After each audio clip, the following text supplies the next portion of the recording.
Señor mío y Dios mío, creo firmemente que estás aquí, que me ves, que me oyes. Te adoro con profunda reverencia. Te pido perdón de mis pecados y gracia para hacer con fruto este rato de oración. Madre mía Inmaculada, San José, mi Padre y Señor, Ángel de mi guarda, interceded por mí. Pues hoy celebramos la fiesta de uno de los evangelistas. Concretamente, celebramos la fiesta de San Marcos. Y bueno, aprovecho para felicitar a todos los que nos escucháis, os llamáis Marcos. Es un buen momento para rezar por ellos. Si conoces a alguno, pues también le puedes escribir o le puedes llamar para felicitarle, porque hoy es su santo. Y aprovechamos, ¿no?, para pedirle al Señor y pedirle a la Virgen que hoy tengan un día pues muy feliz, y aprovechamos para pedirle al Señor que hoy estén especialmente cerca de Jesús. Y hoy, precisamente, vamos a hablar de este evangelista. A mí me encanta la vida de San Marcos, porque sabemos que no fue uno de los apóstoles, fue uno de los evangelistas, no fue uno de los 12 que el Señor eligió, sino que simplemente fue una persona que supo estar cerca, en este caso de San Pedro, y pudo escribir pues todo lo que vivió San Pedro al lado de Jesús. Y al mismo tiempo, la vida de San Marcos es apasionante.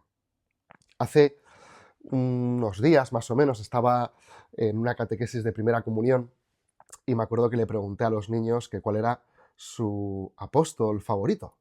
Y entonces, pues algunos iban diciendo, ¿no? Pues San Juan, ¿no? Y yo les preguntaba, a ver, ¿por qué San Juan? No, pues porque era el más cariñoso, el más afectuoso, el que estaba más cerca de Jesús. Otros decían, pues San Pedro. ¿Y San Pedro por qué? Pues porque fue el que eligió el Señor para ser el primer papa. Y me acuerdo que uno dijo San Marcos. Y entonces yo le pregunté, pero San Marcos no es uno de los apóstoles, es uno de los evangelistas. Y entonces me abrió así un poquillo los ojos el chaval y me dijo, pero ¿los evangelistas no eran también apóstoles? Y dije, no, la verdad es que no todos los evangelistas eran apóstoles. Pues San Marcos fue un hombre que sin ser apóstol hizo de apóstol. Y tuvo una historia que creo que nos puede ayudar hoy.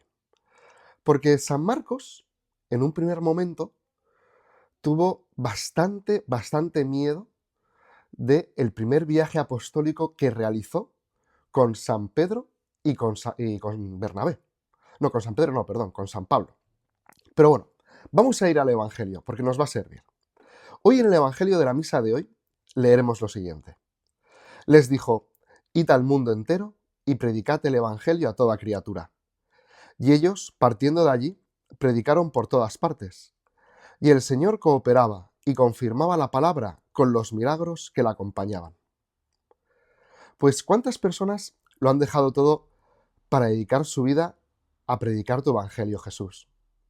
Y uno de ellos fue precisamente San Marcos. La tradición, por ejemplo, sugiere que el cenáculo donde tu Señor celebraste la última cena perteneció a sus padres, a los padres de San Marcos. Y aquella habitación pues sirvió de sede de reunión para tus primeros cristianos. Y posiblemente, pues también de pequeño, pues allí te conociera el pequeño Marcos. Y probablemente fue uno de esos niños a los que besaste e impusiste las manos muchas veces. Y como te decía antes, sabemos que acompañó a su primo San Bernabé y a San Pablo en su primer viaje apostólico. Pero al llegar a Chipre, les dejó y se marchó. No sabemos muy bien por qué les dejó. A lo mejor simplemente pues a San Marcos le dio un bajón, quizá tuvo una enfermedad, estaba cansado o lo que fuera. Pero lo que sí sabemos es que a San Pablo, que era un hombre que tenía carácter, no le hizo ninguna gracia, porque más tarde, cuando Bernabé planeaba el segundo viaje apostólico, Pablo no quiso que viniera Marcos con ellos. De hecho, tuvieron una pequeña discusión y al final Pablo y Bernabé tomaron caminos distintos, un poco por culpa, entre comillas, de Marcos. Y uno podría decir, pues sí que empezamos bien. Ya empezamos los primeros viajes apostólicos de San Pablo, que sabemos que tuvo bastante éxito, y la primera en la frente. Y además vemos cómo los primeros apóstoles hombre, eran buenos, pero también tenían pues sus tiranteces. Y uno podría pensar que este suceso pues hizo que Marcos y San Pablo nunca más se hablasen. Pero 10 años después nos encontramos a Marcos en Roma. Y esta vez está ayudando a San Pedro como intérprete y está escribiendo su evangelio, de todo lo que le escucha a San Pedro hablar de Jesús. El caso es que en Roma, San Marcos se encontró de nuevo con San Pablo. Y yo me imagino a los dos mirándose y a lo mejor un poquito de tensión, ¿no? Pero San Marcos comenzó a servirle también a San Pablo. Y aquel muchacho con el que San Pablo no quiso viajar en su segundo viaje misionero, se convirtió, como explica el propio San Pablo, fijaos qué cosas más bonitas dice San Pablo de San Marcos 10 años después, decía, era un compañero fiel y un consuelo. Esto lo decía San Pablo en una carta a los colosenses. Y también sabemos que poco antes de su muerte, hacia el año 66 más o menos, el apóstol escribe a Timoteo lo siguiente. Le dice, toma a Marcos y llévalo contigo, porque es muy útil para el ministerio. Fijaos cómo cambia, ¿no?, la mirada de San Pablo hacia San Marcos. Marcos, cuando fue joven, pues falló, fue débil, pero volvió. Y de alguna manera, Señor, a nosotros nos ocurre lo mismo.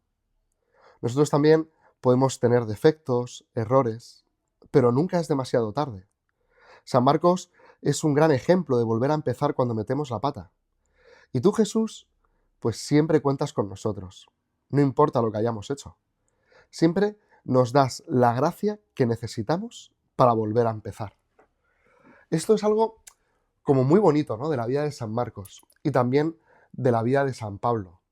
Ver cómo San Pablo cambia la mirada hacia San Marcos. Al principio, pues le tacharía un poco como de cobarde, de flojo.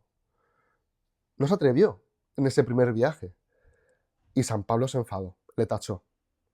Pero después cambió su mirada. Porque la gente es como el buen vino, que mejora con el tiempo. Y esto fue precisamente lo que le ocurrió a San Marcos, que al principio, pues digamos que era débil.